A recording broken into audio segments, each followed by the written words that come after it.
Уважаемые соотечественники, за сутки в Кыргызстане зарегистрировано еще 22 новых подтвержденных случая COVID-19.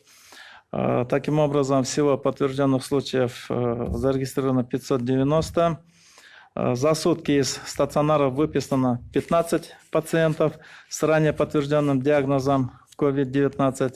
В Бишкеке выписано 4, в Нарынской области 1, в Волжской области 4 и в городе Ош 6 наших пациентов. На сегодня в стационаре находится у нас 367 пациентов. В тяжелом состоянии находится 12. В реанимацию у нас помещено 5 больных. 355 у нас в удовлетворительном состоянии. Вот, умерло 7 человек. Хочу остановиться на вопросах эпидемиологического надзора за этой ситуацией. С самого начала в стране были установлены ограничения, жесткие порядки на пунктах пропуска. У нас была задача на первом этапе не допустить завоза инфекции в нашу страну. Были задействованы дополнительные санитарно-карантинные посты, налажено взаимодействие. Вот,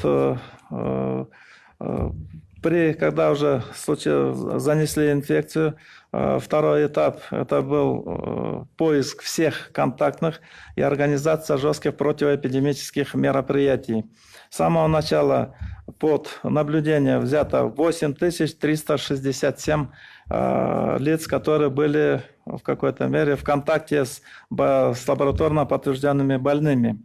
Из них по первой категории, это близкие контакты, составили 1940 человек, которые находятся под очень тщательным медицинским наблюдением.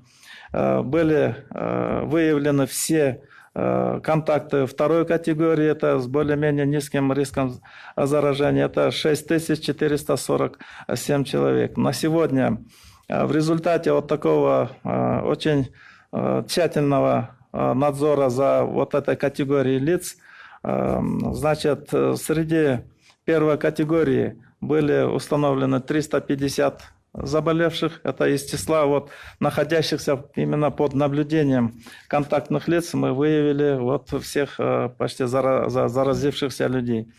Вот. Несмотря что был низкий контакт, по второй категории из 447 наблюдавшихся людей мы установили еще 40 человек с положительным результатом, которые были немедленно помещены в стационар, и они на сегодня получают соответствующее лечение. Обсервационные мероприятия продолжаются. По Кыргызстану сегодня 714 человек находятся в обсервационных условиях, за ними проводятся наблюдения и проводятся тщательные лабораторные исследования.